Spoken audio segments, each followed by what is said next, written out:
Right, so this little lady has been cleaned up and oiled and whatever.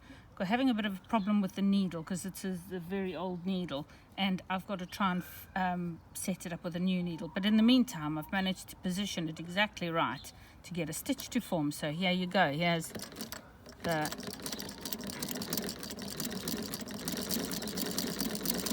I don't know how long it's been since she's been working, but there you go. And take a look here. I'll just pull it off the machine for you. It's got a much shorter stitch stroke than the other machines, of course.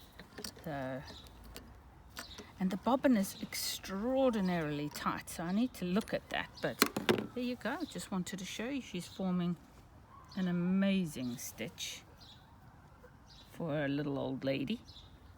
1886. So more to come once I've cleaned the body and everything as well.